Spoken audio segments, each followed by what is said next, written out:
આપણું ગુજરાત સાથે હું છું સિદ્ધાર્થ ધોળકિયા। ગુજરાતમાં ચોમાસાને લઈને ખુશખબરી, 5 થી 6 દિવસમાં સક્રિય થઈ શકે ચોમાસું। ગુજરાતના ખેડૂતો માટે ચોમાસા લઈને ખુશીના સમાચાર આવ્યા છે। છેલ્લા 14 દિવસથી અટકી ગયેલું ચોમાસું ફરી સક્રિય થઈ ગયું છે। 5-6 દિવસમાં ચોમાસું ફરી સક્રિય થઈ શકે છે। હવામાન વિભાગની આગાહી મુજબ દક્ષિણ ગુજરાતમાં સક્રિય થઈ શકે છે ચોમાસું। 15 જૂન બાદ ચોમાસું ફરી સક્રિય થઈ શકે। હાલ ચોમાસાને આગળ વધવા માટે અનુકૂળ સ્થિતિ છે। 14 જૂન આસપાસ મધ્ય ભારતમાં બેસી શકે છે ચોમાસું। 12 થી 16 જૂન દરમિયાન દક્ષિણ ભારતમાં ભારેથી અતિભારે વરસાદની સંભાવના છે, તો 13 અને 14 જૂને કોંકણ ગોવામાં ભારેથી અતિભારે વરસાદની સંભાવના છે। કેટલાક સ્થળોએ અત્યંત ભારે વરસાદની પણ સંભાવના છે। 2024માં 11 જૂને ગુજરાતમાં ચોમાસું બેસી ગયું હતું। 11 જૂને નવસારી સુધી પહોંચી ગયું હતું। 23 જૂને સૌરાષ્ટ્રના વેરાવળ, મધ્ય ગુજરાતમાં રાજપીપળા સુધી પહોંચી ગયું હતું ચોમાસું, અને 27 જૂને આખું ગુજરાત કવર કરી ચોમાસું ઉત્તર ભારત તરફ આગળ વધી ગયું હતું। એટલે કે 16 દિવસમાં આખા ગુજરાતમાં ચોમાસું બેસી ગયું। જો કે હવે થોડા દિવસમાં ચોમાસું બેસી જશે, જેની વચ્ચે રાજ્યમાં 7 દિવસ છૂટોછવાયો વરસાદ પડી શકે। 18 જૂન પછી અતિભારે વરસાદ ખાબકશે। अभी फिलहाल कोई सिस्टम नहीं है। उम्मीद है कि नेक्स्ट वीक में शायद मानसून फिर से सक्रिय हो जाएगा, खास तौर पे साउथ गुजरात में। સમયસર વરસાદ નહીં આવે તો સૌરાષ્ટ્રમાં જળ સંકટ ઊભું થશે। ગુજરાતના 62 જળાશયોમાં 10%થી ઓછું જળસ્તર। જો વરસાદ ખેંચાશે તો સૌરાષ્ટ્ર અને ગુજરાતમાં જળ સંકટ ઊભું થશે। ગુજરાતના 206 જળાશયમાં હાલ સરેરાશ 44.89% જળસ્તર છે। રાજકોટ, મોરબી, જામનગર, દેવભૂમિ, દ્વારકા અને સુરેન્દ્રનગર જિલ્લાના કુલ 81 જળાશયોમાં સરેરાશ 20% પાણીનો જથ્થો ઉપલબ્ધ છે। આ પૈકી 32 જેટલા જળાશયો સંપૂર્ણપણે ખાલી હોવાથી તેના પર આધારિત વિસ્તારોમાં પાણીની સમસ્યા જોવા મળી રહી છે। જો આગામી 15 જૂન સુધીમાં સારો વરસાદ નહીં થાય તો આ સમસ્યા વધુ વિકટ બનવાની સંભાવના છે। ત્યારે કયા ઝોનમાં જળાશયોમાં કેટલું પાણી છે તેની વાત કરીએ તો ઉત્તર ગુજરાતના 15 જળાશયોમાં 29.38% પાણી છે। મધ્ય ગુજરાતના 17 ડેમમાં 44.08%, દક્ષિણ ગુજરાતના 13 ડેમમાં 43.25%, કચ્છના 20 ડેમમાં 27.57%, સૌરાષ્ટ્રના 141 ડેમમાં 28.10% પાણી છે। સરદાર સરોવરમાં 53.4% પાણી છે। ગુજરાતમાં કોરોનાના બ્લાસ્ટ થયો છે। 1000 ને પાર કેસ। અમદાવાદમાં 24 કલાકમાં 175 કેસ। રાજ્યમાં કોરોનાનો રીતસરનો બ્લાસ્ટ થયો। ગુજરાતમાં ફરી એકવાર કોરોનાના સંક્રમણે માથું ઉંચક્યું। રાજ્યમાં સંક્રમિતોની સંખ્યા 1100ને પાર પહોંચી। રાજ્યમાં છેલ્લા 24 કલાકમાં 300થી વધુ કેસ નોંધાયા। એમાં પણ અમદાવાદ કોરોનાનું એપી સેન્ટર બની ગયું છે। અમદાવાદમાં 24 કલાકમાં કોરોનાના નવા 175 કેસ નોંધાયા। શહેરમાં કુલ 700 એક્ટિવ કેસ છે। શહેરમાં અત્યાર સુધીમાં કુલ 1091 કેસ નોંધાયા, જ્યારે કોરોનાથી 2 લોકોના મોત પણ નીપજ્યા। તો કોરોનાથી રાજકોટમાં પહેલું મૃત્યુ નોંધાયું છે। સિવિલ હોસ્પિટલમાં સારવાર દરમિયાન 55 વર્ષીય આધેડનું કોરોનાથી મોત થયું। રાજકોટ શહેરમાં 24 કલાકમાં 9 કેસ સાથે કોરોનાના કુલ કેસનો આંકડો 100 ને પાર પહોંચ્યો। દેશમાં 6400થી પણ વધુ કોરોનાના એક્ટિવ કેસ છે। ગુજરાતના ગામ ગામ જામ્યો છે ગ્રામ પંચાયતની ચૂંટણીનો જંગ। ફોર્મ ભરતા હવે પ્રચાર યુદ્ધ જામ્યો। ગ્રામ પંચાયતોની ચૂંટણીના ફોર્મ ભરવાનો દિવસ પૂર્ણ થઈ ગયો છે। હવે ગામે ગામ પ્રચાર યુદ્ધ જામશે। ત્યારે વાઘોડિયા તાલુકાની ગ્રામ પંચાયતની સામાન્ય અને પેટા ચૂંટણીને લઈને ભારે રસાકસીનો માહોલ જોવા મળ્યો। ચૂંટણી લડતા ઉમેદવારો અને ટેકેદારોનો વાઘોડિયા સેવા સદન ખાતે ભારે ધસારો રહ્યો। આઝાદી બાદ પહેલી વખત ખેરવાડી જૂથ ગ્રામ પંચાયતની સામાન્ય ચૂંટણીમાં સમરસ ગ્રામ પંચાયતનો દરજ્જો મેળવ્યો। સરપંચ સભ્યોની બિનહરીફ વરણી થતા ખુશીનો માહોલ જોવા મળ્યો। તો છેલ્લા 35 વર્ષથી સમરસ ગ્રામ પંચાયતનો દરજ્જો મેળવતી મઢેલી ગ્રામ પંચાયતમાં આ વખતે ચૂંટણીનો જંગ જામશે। મઢેલી ગ્રામ પંચાયતમાં સરપંચ માટેની પેટા ચૂંટણીમાં ભારે રસાકસી છે। તો આમોદર સમરસ ગ્રામ પંચાયત બની। પીપળિયા પેટા ચૂંટણીમાં સરપંચ સભ્યની બિનહરીફ વરણીથી ગામમાં ખુશીનો માહોલ જોવા મળ્યો। આ તરફ ભરૂચ જિલ્લામાં ગ્રામ પંચાયતની સામાન્ય અને પેટા ચૂંટણીનો માહોલ જામ્યો। જિલ્લામાં 67 ગામોમાં સામાન્ય ચૂંટણી અને 147 ગામોમાં પેટા ચૂંટણી યોજાવાની છે। બીજી તરફ અંકલેશ્વર તાલુકાનું ગડખોલ ગામ વિકાસ અને સહઅસ્તિત્વનું એક અનોખું મોડલ બની રહ્યું છે। 24 વોર્ડ અને 120 સોસાયટીઓ ધરાવતું આ ગામ વિવિધ ભાષા સંસ્કૃતિ ધરાવતી વસ્તી સાથે મિની ભારત તરીકે ઓળખાય છે। વિવિધ રાજ્યોના દેવાલયો અહીં આવેલા છે, જે સ્થાનિકો માટે આસ્થા અને સાંસ્કૃતિક ગૌરવનું કેન્દ્ર છે। પાટણ જિલ્લામાં 310 સામાન્ય તો 70 ગ્રામ પંચાયતોમાં પેટા ચૂંટણી થશે. ચૂંટણી પૂર્વે જિલ્લામાં 48 જેટલી ગ્રામ પંચાયતો સમરસ થઈ. પાટણ તાલુકાના ભદ્રાડા ગામમાં સરપંચ સહિત તમામ મહિલા સભ્યોને બિનહરીફ કરી ગ્રામ પંચાયત સમરસ બનાવી. ગામનો કાર્યભાર મહિલાઓના હાથમાં સોંપી મહિલા સશક્તિકરણને સાચા અર્થમાં સાર્થક કર્યું છે. આ તરફ છોટાઉદેપુરની 124 ગ્રામ પંચાયતોમાં યોજાશે સરપંચની ચૂંટણી. સરપંચના ફોર્મ ભરવાની છેલ્લા દિવસે 714 ફોર્મ ભરાયા. ગ્રામ પંચાયતની ચૂંટણીમાં સભ્ય તરીકે કુલ 2339 ઉમેદવારોએ ફોર્મ ભર્યા. ગ્રામ પંચાયતની 60 બેઠકની પેટા ચૂંટણીમાં કુલ 28 ઉમેદવારોએ ફોર્મ ભર્યા છે. આ તરફ દાંતા તાલુકાની 39 ગ્રામ પંચાયતો માટે યોજાનારી ચૂંટણીની તડામાર તૈયારીઓ ચાલુ થઈ ગઈ છે. ઉમેદવારોના ફોર્મની ચકાસણી હાથ ધરાઈ હતી અને 500થી વધુ પ્રિસાઇડિંગ તથા મતદાન કર્મચારીઓને બેલેટ પેપર વડે મતદાન પ્રક્રિયા વિશે માહિતી આપવામાં આવી હતી. બેલેટ પેપર દ્વારા મતદાન હોવાથી પેટી ખોલવાથી લઈને સીલ કરવા સુધીની સંપૂર્ણ પ્રક્રિયાની સમજણ અપાઈ હતી. 700થી વધુ મતદારો હોય ત્યાં 2 પેટી મૂકવાની વ્યવસ્થા પણ ગોઠવાઈ છે. દિયોદરમાં એક વરરાજાએ લગ્નના ફેરા ફરતા પહેલા સરપંચ પદની નોંધાવી ઉમેદવારી. પહેલા સરપંચ પદની નોંધાવી ઉમેદવારી, પછી લગ્નના ફેરા ફર્યા. દિયોદર તાલુકાના સાલપુરા ગામના સોવનજી ઠાકોરે પોતાના લગ્નના દિવસે અનોખો નિર્ણય લીધો. લગ્નના 7 ફેરા ફરતા પહેલા તેમણે સરપંચ પદ માટે ઉમેદવારી નોંધાવી હતી. વરરાજા ડ્રેસમાં ઘોડે ચડીને જાનૈયાઓ સમર્થકો સાથે સીધા દિયોદર તાલુકા પંચાયત કચેરી પહોંચી ગયા. ત્યાં તેમણે સરપંચ પદ માટે ઉમેદવારી નોંધાવી. જાનૈયા સાથે આવેલા સમર્થકો પણ આ દ્રશ્ય જોઈ આશ્ચર્યચકિત થયા. સરપંચની ઉમેદવારી નોંધાવ્યા બાદ ઘોડે ચડ્યા હતા, જેથી વરરાજા ચર્ચામાં આવી ગયા. આ તરફ 3થી વધુ શહેરમાં પણ દાદાએ કરી બુલડોઝરવાળી. રાજ્યમાં મંગળવારે ફરી તંત્રએ ગુંડાઓ દબાણકર્તાઓ પર બુલડોઝર સ્ટ્રાઇક કરી હતી. આ દ્રશ્યો કચ્છના અંજારના છે. અહીં કુખ્યાત આરોપીઓએ કરેલા ગેરકાયદે દબાણ પર જેસીબી ફરી વળ્યું. આરોપી મુસ્તાક ઉર્ફે મુસિયોનાએ પોતાના અંગત વસવાટ માટે ગેરકાયદે દબાણ કર્યું હતું. આરોપી વિરુદ્ધ હત્યાની કોશિશ, રાયોટિંગ, પ્રોહિબિશન, મારામારી જેવા ગંભીર ગુના નોંધાયેલા છે, જેથી આરોપીના ઘરે ચુસ્ત બંદોબસ્ત સાથે 22 લાખથી વધુનું દબાણ દૂર કરાયા બાદ બાંધકામને તોડી પડાયું અને જમીન ખુલ્લી કરાઈ. આ તરફ ભાવનગરમાં પણ દબાણો પર તંત્રનો હથોડો ચાલ્યો. મહાનગરપાલિકા દ્વારા શહેરના ધોબી સોસાયટીથી બોર તળાવ સુધી બાકી રહેલા દબાણો હટાવવામાં આવ્યા. ગઢેજી શુદ્ધિકરણ પ્રોજેક્ટ અંતર્ગત દબાણ હટાવવામાં આવતા ફફડાટ ફેલાયો. દબાણકર્તાઓમાં દોડધામ મચી ગઈ. 60 જેટલા કાચા પાકા મકાનો તેમજ મસ્જિદને પણ જમીનદોસ્ત કરવામાં આવી. મહાનગરપાલિકાના 3 વિભાગોના 50થી વધુ સ્ટાફ દબાણ હટાવવાની કામગીરીમાં જોડાયા. સાથે જ કોઈ અનિચ્છનીય બનાવ ન બને તે માટે ચુસ્ત બંદોબસ્ત ગોઠવી દેવામાં આવ્યો. આ ઉપરાંત ફાયર અને પીજીવીસીએલના કર્મચારીઓ પણ હાજર રહ્યા. ભાવનગર જેવા દ્રશ્યો સામે આવ્યા જૂનાગઢથી, જ્યાં પણ દબાણ પર બુલડોઝર ફરી વળ્યું. શહેરના સુખનાથ ચોકમાં આવેલી પાનની દુકાનને તોડી પાડવામાં આવી. ગેરકાયદેસર બાંધકામ કરી દુકાન બનાવી હતી. મહાનગરપાલિકા દ્વારા નોટિસ આપવામાં આવી હતી. અંતે મહાનગરપાલિકા દ્વારા પોલીસ બંદોબસ્ત સાથે દબાણ દૂર કરાયું. ટ્રાફિક સમસ્યાનું નિવારણ કરવા દબાણ હટાવ્યું. અમદાવાદના જુહાપુરામાં ગુનેગારોના ઘર પર બુલડોઝર ફરી વળ્યું. અમદાવાદમાં ફરી ગુનેગારોના ઘર પર તંત્રનો હથોડો ચાલ્યો છે. ગુનેગારોના ગેરકાયદે બાંધકામો ઉપર મ્યુનિસિપલ કોર્પોરેશન દ્વારા બુલડોઝર ફેરવવાની કાર્યવાહી કરવામાં આવી. જુહાપુરા વિસ્તારમાં અનેક ગુનાઓમાં સંડોવાયેલા આરોપી નજીર વોરાના જુબેદા હાઉસ નામના ગેરકાયદેસર બાંધકામ ઉપર બુલડોઝર ફેરવવામાં આવ્યું છે.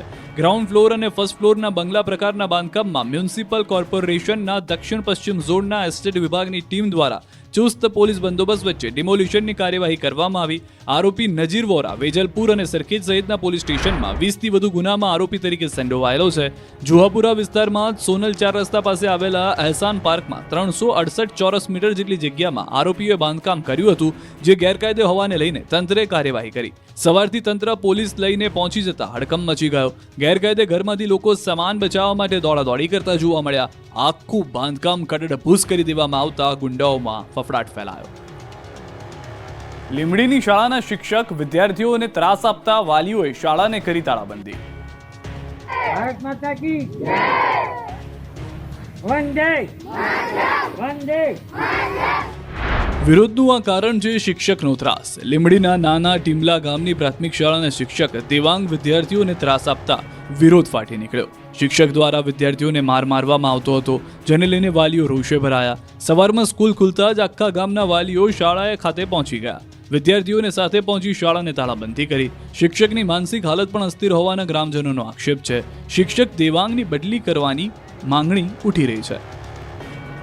રાજકોટનો મેળો રાઇડ્સ વગર યોજાઈ શકે. રાઇડ સંચાલકોએ એસઓપી બદલવા કરી માંગ.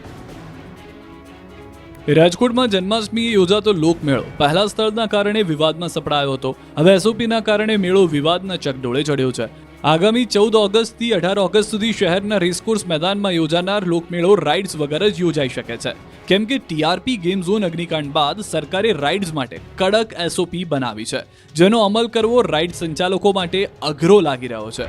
ઓલ ગુજરાત મેળા એસોસિએશન દ્વારા વિરોધ કરવામાં આવી રહ્યો છે. એસઓપીમાં સુધારો કરવા માંગ કરી છે. વિરોધ વચ્ચે પ્રથમ દિવસે એક પણ ફોર્મ ન ઉપડ્યા બાદ બીજા દિવસે ગણતરીની મિનિટોમાં 20 ફોર્મ ઉપડી ગયા. યાંત્રિક રાઇડ્સના 20 ફોર્મ ઉપડ્યા છે. ગઈકાલે ઓલ ગુજરાત મેળા એસોસિએશન દ્વારા એસઓપીમાં બદલાવ નહીં તો મેળાના બહિષ્કારની ચીમકી ઉચ્ચારવામાં આવી હતી.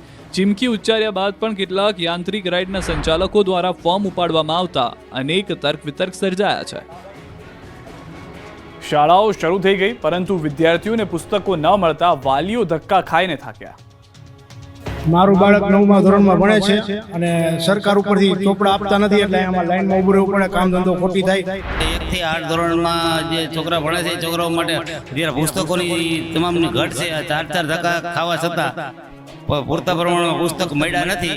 એટલે કે 7 પુસ્તક હોય છે, તેમાંથી 5 હોય છે ને 3 નથી હોતા, 2 હોય છે ને તો બધી જગ્યાએ આમથી આમ તો અત્યારે છેલ્લા 3 દિવસથી આમથી આમ બધી સ્ટેશનરીએ દોડું છું, પણ છતાં બી પુસ્તક પૂરા થતા નથી.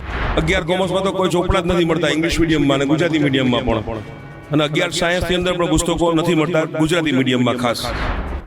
શાળાઓ તો શરૂ થઈ ગઈ, વિદ્યાર્થીઓ હોશે હોશે સ્કૂલે પણ જવા લાગ્યા, શિક્ષકો પણ તૈયાર છે, પરંતુ સૌથી મોટો સવાલ એ છે કે પુસ્તકો વગર ગુજરાત ભણશે કઈ રીતે? ભૂલકાઓને ભણવું છે, પરંતુ પુસ્તકો જ નથી. જી હા, ગુજરાતની શાળાઓમાં વેકેશન તો પૂર્ણ થઈ ગયું, પણ સરકારે પાઠ્યપુસ્તકોની હજુ વ્યવસ્થા જ ન કરતા વાલીઓ અને વિદ્યાર્થીઓને રજળવાનો વારો આવ્યો છે. હજુ સુધી પાઠ્યપુસ્તક મંડળ દ્વારા પૂરતો જથ્થો વેપારીઓ સુધી પહોંચાડવામાં આવ્યો નથી, જેને પગલે વાલીઓ હેરાન થઈ ગયા છે. રાજ્યભરમાં ધોરણ 3 થી 12 સહિતના વર્ગોના પુસ્તકો જ નથી મળી રહ્યા.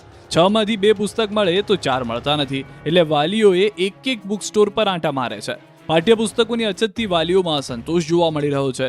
રાજકોટના સ્ટેશનરીના એક વેપારીનું માનીએ તો દરરોજ 1800થી વધુ વાલીઓ પુસ્તકના અભાવે પાછા જઈ રહ્યા છે.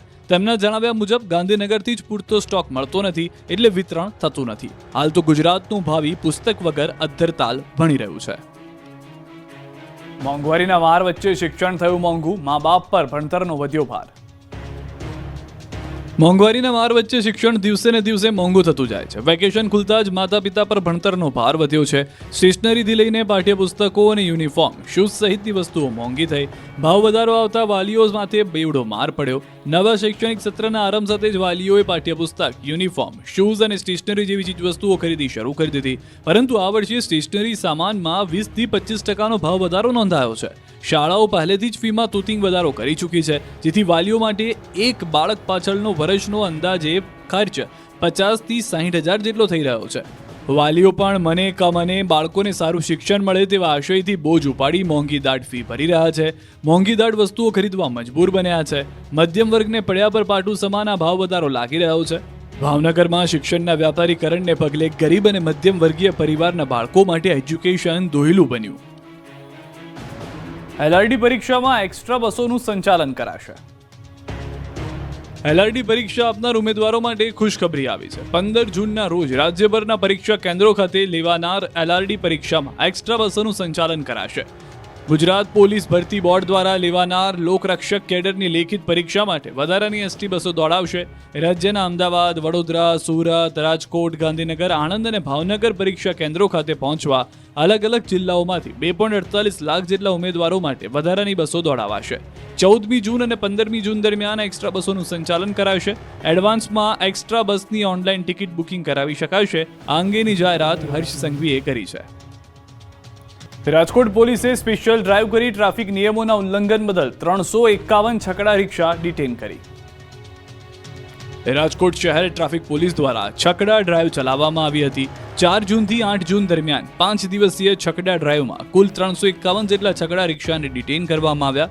છેલ્લા કેટલાય સમયથી છકડા રિક્ષા ચાલકો રજીસ્ટ્રેશન એક્સપાયર થઈ ગયા બાદ પણ રાજમાર્ગો પર છકડા રિક્ષા ચલાવતા હોવાની ફરિયાદ મળી હતી, જે બાદ પોલીસ જાગી હતી.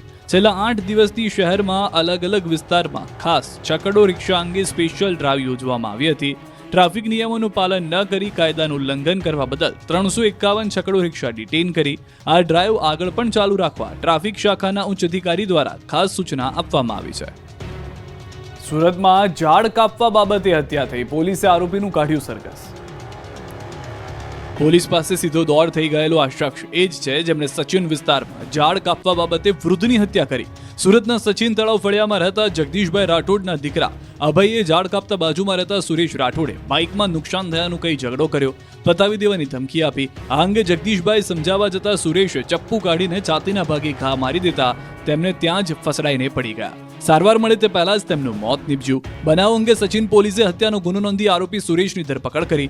જાહેરમાં સરઘસ કાઢી પોલીસે કાયદાનું ભાન કરાવ્યું. ઘટના સ્થળે ઘટનાનું રિકન્સ્ટ્રક્શન પણ કરવામાં આવ્યું. અમદાવાદમાં ભગવાનની જળયાત્રા પહેલા સાબરમતી નદીમાં યોજાય મોક ડ્રિલ. અમદાવાદ શહેરમાં અષાઢી બીજના દિવસે નીકળનાર ભગવાન જગન્નાથની 148મી રથયાત્રાની તૈયારીઓ શરૂ થઈ ગઈ છે. રથયાત્રા પૂર્વે વાજતે ગાજતે જળયાત્રા નીકળશે. આગામી 11 જૂન જેઠ સુદ પૂનમના રોજ ભગવાન જગન્નાથની પાવન જળયાત્રા મહોત્સવ ઉજવાશે, જેને લઈને તંત્ર સજ્જ થઈ ગયું છે. જળયાત્રાના એક દિવસ પહેલા સાબરમતી નદીમાં ફાયર વિભાગે મોક ડ્રિલ કરી. ફાયરની ટીમ દ્વારા એક્શન પ્લાન તૈયાર કરવામાં આવ્યો. નદીમાં ડૂબવાથી લઈ રેસ્ક્યુ કેવી રીતે કરવું અને ત્યારબાદ તાત્કાલિક હોસ્પિટલ કેવી રીતે પહોંચાડ્યું, સમગ્ર બાબતની મોક ડ્રિલ કરાય. સાબરમતી નદીના પવિત્ર જળથી ભગવાનનો મહાઅભિષેક કરાશે. જળયાત્રામાં મોટી સંખ્યામાં ભક્તોનો જમાવડો અને રાજકીય નેતાઓ, સાધુ સંતો જોડાશે. જગન્નાથ મંદિરથી સવારે 8 વાગે વાજતે ગાજતે જળયાત્રા નીકળશે. 108 કળશ સાથે આ યાત્રા મંદિર પહોંચશે. બાદમાં બળદેવ, ભગવાન જગન્નાથજી, બહેન સુભદ્રાજીનો જળાભિષેક સાથે પૂજન અર્ચન કરવામાં આવશે. જળયાત્રા બાદ ભગવાનનો અભિષેક અને પૂજન બાદ ભગવાનને સુંદર વાઘા પહેરાવીને શ્રૃંગાર કરવામાં આવશે. અમદાવાદમાં રથયાત્રા પૂર્વે પોલીસની બુલેટ માર્ચ. આગામી 27 જૂનના રોજ અમદાવાદમાં ભગવાન જગન્નાથજીની 148મી રથયાત્રા યોજાવાની છે. ત્યારે રથયાત્રાની પૂર્વ તૈયારીઓના ભાગરૂપે આજે પોલીસ દ્વારા બુલેટ માર્ચનું આયોજન કરવામાં આવ્યું હતું. રથયાત્રાના સમગ્ર રૂટ પર પોલીસ દ્વારા બુલેટ માર્ચ કરવામાં આવી. સેક્ટર 1 જેસીપી અને જગન્નાથ મંદિરના મહંત દ્વારા લીલી ઝંડી બતાવી બુલેટ માર્ચ શરૂ કરવામાં આવી, જેમાં 100 જેટલા બુલેટ બાઇક પર પોલીસ જવાનો દ્વારા રથયાત્રા રૂટ પર પેટ્રોલિંગ કર્યું હતું. સમગ્ર રૂટ પર પોલીસ બંદોબસ્ત પણ ગોઠવવામાં આવ્યો હતો. બુલેટ માર્ચમાં પીઆઈ, પીએસઆઈ સહિતના 100થી વધુ પોલીસ કર્મીઓ જોડાયા હતા. બુલેટ પેટ્રોલિંગ બાદ પોલીસ દ્વારા એકતા મેચનું આયોજન કરવામાં આવ્યું, જેમાં અલગ અલગ કોમના લોકો વચ્ચે કોમી એકતા રહે તે માટે ક્રિકેટ મેચ રમાડવામાં આવશે. રથયાત્રાની તૈયારીના ભાગરૂપે પોલીસ દ્વારા રૂટ પરના 20 મોહલ્લા મીટિંગ પણ કરવામાં આવશે. રથયાત્રાના રૂટ પર અગાઉના દિવસોમાં પોલીસ દ્વારા ફૂટ પેટ્રોલિંગ અને રિહર્સલ પણ કરવામાં આવશે. અમદાવાદમાં સાબરમતી નદીની સફાઈના 2 દિવસમાં જ જળકુંભી ફૂટી નીકળી. અમદાવાદની આન બાન અને શાન સાબરમતી નદીની હજુ તો સફાઈ કરી છે, ત્યાં ફરી સાબરમતી નદીની સ્વચ્છતામાં દાગ લાગ્યો છે. આ વખતે કચરો નહીં પરંતુ જળકુંભીએ નદીમાં સામ્રાજ્ય જમાવ્યું છે. 2 કાંઠે વહેતી સાબરમતી નદીમાં જળકુંભી માથાનો દુખાવો બની છે. ચારે બાજુ જળકુંભીએ એવું સામ્રાજ્ય જમાવ્યું કે નદીનું પાણી પણ દેખાતું નથી. આવતીકાલે જ્યાં જળયાત્રા યોજાવાની છે, જ્યાંથી ભગવાન જગન્નાથ માટે કળશમાં જળ લેવામાં આવશે, એ જ જગ્યાએ નદીમાં જળકુંભીનો ફેલાવો છે, જેથી જળયાત્રા પહેલા તંત્રએ જળકુંભી દૂર કરવાની કવાયત શરૂ કરી છે. જળયાત્રાની વિધિ થવાની છે તે ઘાટ પર જ જળકુંભીને દૂર કરવામાં આવી રહી છે. ભાવનગરમાં રથયાત્રાની તૈયારીઓ શરૂ. ભાવનગરમાં ભગવાન શ્રી જગન્નાથજીની રથયાત્રાની ભવ્ય તૈયારીઓ શરૂ થઈ ગઈ છે. આ યાત્રા રાજ્યની બીજી અને દેશની ત્રીજી સૌથી મોટી યાત્રા ગણાય છે. રથયાત્રા રૂટ પર કેસરીયો માહોલ રચવા માટે કવાયત શરૂ કરી દેવામાં આવી છે. રથયાત્રા કાર્યાલય ખાતે સ્વયંસેવકો દ્વારા અંદાજિત 20,000થી વધુ ધજાઓ બનાવવાનું કાર્ય શરૂ કરવામાં આવ્યું છે. થોડા દિવસોમાં સમગ્ર રૂટ પર આ ધજાઓ લગાવાશે. શહેરના વિવિધ વિસ્તારોમાં અને રથયાત્રા રૂટ પર કેસરીયો માહોલ કરાશે. આખું શહેર કેસરીયું બની જશે. જય જગન્નાથજીના નાદથી ગુંજી ઉઠશે. મહીસાગરના ચટાકેદાર આંબોળિયા દેશભરના લોકોને દાઢે લાગ્યા. દેશ વિદેશના લોકોને કેસર કેરી ભલે ગીરની દાઢે લાગી હોય, પરંતુ કાચી કેરીમાંથી બનાવેલા રસમધુર આંબોળિયા દાઢે લાગ્યા છે મહીસાગરના. લુણાવાડા સહિત ખાનપુર, સંતરામપુર, વીરપુર, પાલાસિનોર તાલુકાના ગ્રામ્ય વિસ્તારોમાં સૂકવેલા આંબોળિયા દેશભરમાં પ્રખ્યાત છે. અહીં ઘણા મોટા પ્રમાણમાં ખેડૂતો દ્વારા ગામે ગામે આંબોળિયા બનાવવામાં આવે છે. દૂર દેશાવર સુધી આ વિસ્તારના આંબોળિયાની ખ્યાતિ પ્રસરેલી છે.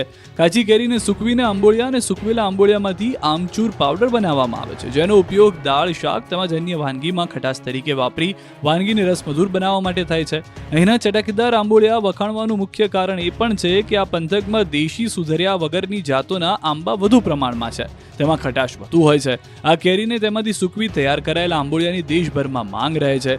લુણાવાડાના વર્ષો અગાઉના મુખ્ય બજાર ગણાતા માંડવી તેમજ મધવાસ દરવાજા વિસ્તારની વ્યાપારી પેઢીઓ દ્વારા આંબોડિયાનો વેપાર દેશભરમાં ફેલાયેલો હતો. અહીંના સ્થાનિક વેપારીઓ સિઝનમાં મોટા પાયે આંબોડિયાની ખરીદી કરી દિલ્હી, કલકત્તા, અમૃતસર, અમદાવાદ, જયપુર, જોધપુર સહિતના દેશભરના વિવિધ બજારોમાં પહોંચાડે છે. આ સિઝન 1 માસ ચાલે છે, જેમાં સફેદ અને લાલ રંગના આંબોડિયા બને છે. કેરીને કાપીને તેની ચીર કરીને તેને સૂકવી બનાવાય છે. અંદાજિત 1 કિલો આંબોડિયાનો ભાવ ₹100 થી 170 જેટલો છે. મહીસાગર જિલ્લાના આંબોડિયા માત્ર ખટાશનો સ્વાદ જ નથી આપતા, પરંતુ ખેડૂતોની મહેનત અને કળાનું પ્રતીક પણ છે. આ રસમધુર આંબોડિયાએ જિલ્લાને દેશભરમાં એક આગવી ઓળખ અપાવી છે, જે ખેડૂતોની આજીવિકા અને ગુજરાતની સંસ્કૃતિનું ગૌરવ વધારે છે. ગુજરાતમાં ચોમાસાને લઈને ખુશખબરી. 5 થી 6 દિવસમાં સક્રિય થઈ શકે ચોમાસું. ગુજરાતના ખેડૂતો માટે ચોમાસા લઈને ખુશીના સમાચાર આવ્યા છે. છેલ્લા 14 દિવસથી અટકી ગયેલું ચોમાસું ફરી સક્રિય થઈ ગયું છે. 5-6 દિવસમાં ચોમાસું ફરી સક્રિય થઈ શકે છે.